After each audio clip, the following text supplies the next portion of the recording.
Hello everyone, Gaijin Blow here, bringing you a review of 3 different U.S. National Park passports. So what's a park passport? Well, it's a program that was developed in the 60s or 70s that was designed to get people to visit U.S. national parks more often. So this is kind of cool. If you've ever traveled internationally, you bring your passport and then you get stamped, and the stamp says what country you went to, the name of the airport, as well as the date. So kind of going along the lines of that, when you get a stamp at a park, you have the park name, the location of the stamp, as well as the date. And yes, parks can have multiple locations here for stamps, and that's because, if it's a large enough park, it might have multiple visitor centers, multiple ranger stations, such and such. They'll all have stamps, and more than likely, they'll have different locations on them too. So I will give you a heads up if you're planning to buy one of these. Do not buy these from Amazon because people are scalping. And this was actually even before this year, when you can't even really find all this stuff. Even last year, this thing, the Classic Edition here, costs $10. And scalpers will selling them online on Amazon for like $30. So if you do want these, either get them from Eastern National's website. They're the company who actually runs all the park stores, or buy it from the actual store itself. So I was going to tell you guys that if you're planning on buying these, to buy them from Eastern National's website online, because, not all parks carry all 3 editions. I know for sure that you'll be able to find the Classic Edition, but if you want the Collector's or the Explorer Edition, it's really hit or miss. I've never seen the Explorer Edition offered up at all. I've seen the Collector's Edition in maybe 1 or 2 park stores, but definitely not all of them, and these are, pretty well trafficked stores. And money-saving advice, do not buy these from Amazon. Only buy them from Eastern National, unless if you want to pay $30 for something that costs $10 like this. At least they throw in free shipping, so that's nice, right? If you do decide that you want to buy these from Eastern National online, which is totally fine, you might want to try and see if the coupon code ANP25 works. You get 25% off your purchase. That's your first purchase. So if you do want to buy stuff, use that code and buy as much as you can, because the shipping rates are just a little bit expensive, but there's no sales tax, so that's an added bonus.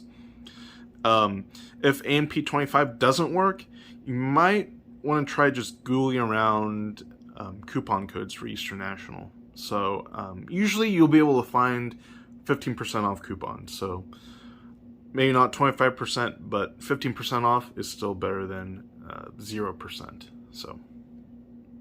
So each edition of the passport books have an expander pack. And expander packs are just blank sheets of paper, or they're sheets of paper that have spaces for extra stamps per region, or for national stamps. I'll get into this further, but I did want to tell you about these. You might want to pick up 1 or 2 of these when you buy your passport book. And no passport book is complete without stamps. So if it isn't occurring to you already, this is a very, very expensive endeavor. It's really a hobby. These passport stamp sheets cost $5 per sheet, and yeah, this I did spend over $20 on this, which is kind of crazy. You have 1 passport stamp per region on these sets, and then you have 1 national stamp, and it's, as you can see, it's kind of like a special stamp. It's twice the size of a normal stamp. And yes, you could have a national stamp and a region stamp for the same park. So let's get started by starting off with the Classic Edition. The Classic Edition is the smallest of the bunch, and consequently it is the most pourable of the bunch too. It's very lightweight, which is nice. Doesn't take a lot of room, easily fits into your backpack, on the front, there are pages for your national stamps here, and then the book is subdivided into regions, which are color-coded. Each region starts off with a little blurb, and you have a map of the region as well as where the national parks are, and you can see the names of the parks there too. And then there are spaces for your regional stamps here, and then cancellation stamps for that park up here. If you need more space, there are blank pages on the back, which is very nice. So the expander pack here costs $5, and keep in mind that this passport itself costs $10, so not a very good value proposition there, right? It has blank pages for your national stamps, your regional stamps, as well as blank pages for any additional stamps. So let's talk about the collector's edition. This costs $25. This is $8. I actually really like the edition of this passport book because of the nice large pages that they have, and everything's in color, which is super important. All the regions are divided up by colors again, and they're easily viewable here. Each region starts off with a nice beautiful color photo of a park, and there's a nice large map of states in a region, along with detailed info about where the parks are actually located, so you don't need a magnifying glass to find out where they're at. You have your check boxes here. After you're done visiting a park, just tick them off. And then here's what's really nice, is you have information about a park, a small blurb, as well as the town where it's located. You have your spot for your stamp here, and then you have a spot for your cancellation stamp right here. Let's say that you want to go to Clara Barton National Historic Site, but you don't want to buy a stamp. Well, maybe you don't, because it's printed on here. So, pretty nice. At the end of each region, you have blank pages for just stamps, which will come in very handy. I'll show you why once I show you the collector's edition, which I have. Yeah, overall, very good. You'll definitely want the expander pack, though, because, again, what I talked about, every park might have multiple visitor centers, might have multiple gift shops, might have multiple ranger stations. Well, they'll each have their own stamp. Even though it says it has the same park on there, it'll have the name of where you got that stamp. So you'll definitely be using these. So again, if you get this book, I highly recommend that you get this expander pack. What is inside? Well, you have pages for your stamps, and then you have pages for your national stamps here, and then you have additional blank pages for just stamps. So lastly, we'll talk about the Explorer Edition. This costs $50. This is $7. I both love and hate this, mostly because of the value proposition, or the lack thereof. It's in a nice binder format, and this material is water resistant. This did come in handy when I was up at Hurricane Ridge, up in Port Angeles at Olympic National Park, because it started misting that day. When you open up the binder, you'll get a mesh pocket with a zipper on it. You have a space for an ID card, I suppose. And then you have space for a pen. Well, actually, this is included with the book, which is kind of nice. So, the size, it's somewhere in between the Classic Edition and the Collector's Edition, which is fine. This actually ends up being really heavy, not just because of the binder material, but because of how many pages there are here. As you can tell, this is very thick. There are a lot of pages, but that's really only because I threw in, I think, 3 expander packs on here too. So you have your space for your national stamps, and I like this the best out of the bunch because you actually have space for your stamps Whereas for the other editions, you'll pretty much be stamping on the stamp itself. I should really use the official terms. So this is actually called a cancellation stamp, and this is just a regular stamp. The terminology comes from the Postal Service because, once you place your stamps, once it's postmarked, it cancels out that stamp, so you can't use it. Aha! So that's why this is called a cancellation stamp. Nerd moment, right? I was so confused with the terminology, I had to look it up myself. This is the best in terms of organization because each region has tabs on it. So if I wanted to go to the Western region, well, just lift up the green tab and there you go. There are checkboxes here per region, as well as info about, all the parks there.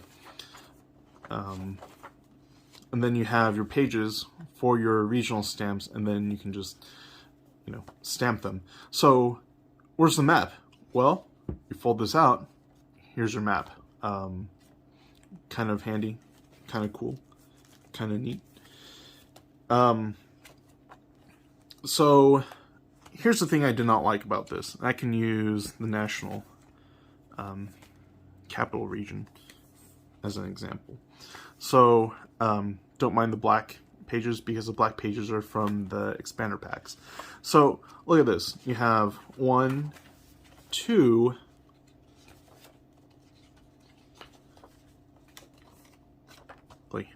I guess you only had, I didn't realize there wasn't that many at all. So, I really only had 2 pages of stamps for the national capital region.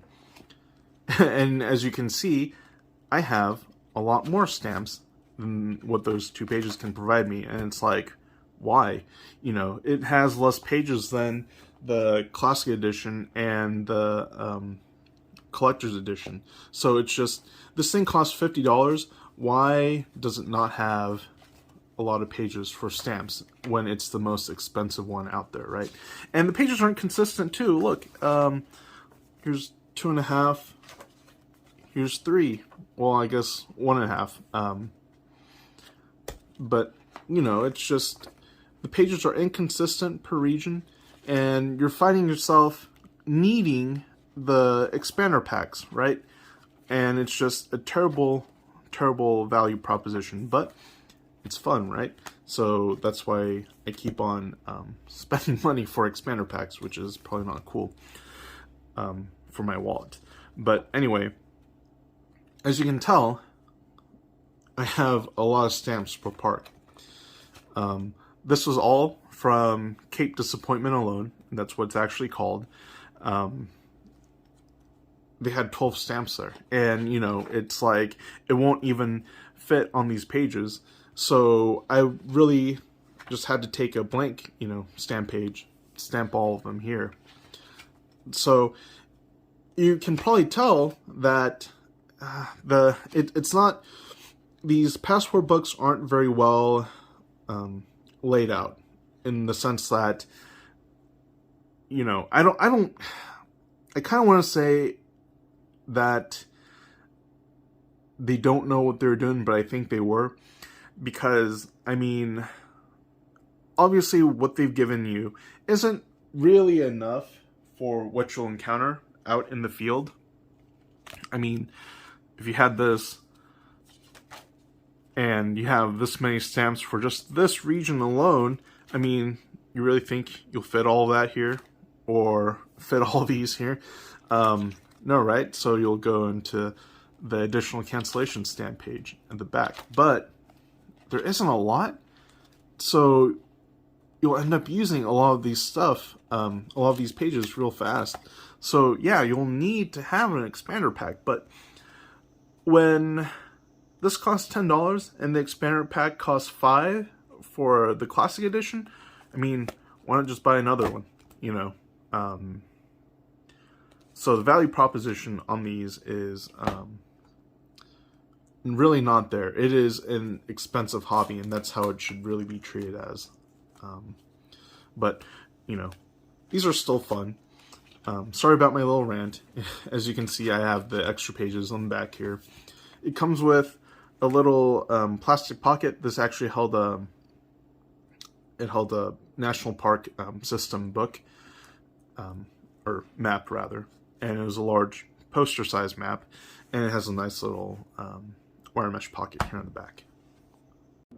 So we talked about the value of all of this, and really what you should treat it as is you should treat it as a hobby.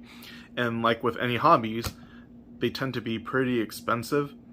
So let's say you're just going, man, I wanted to take my family out to a national park for the first time, just wanted to have some fun, but this stuff is really expensive because, I don't have a lot of pages for the parks I want to go to, and, I have OCD, so I don't want to end up stamping Rocky Mountain stuff onto the Western region stuff. So what do?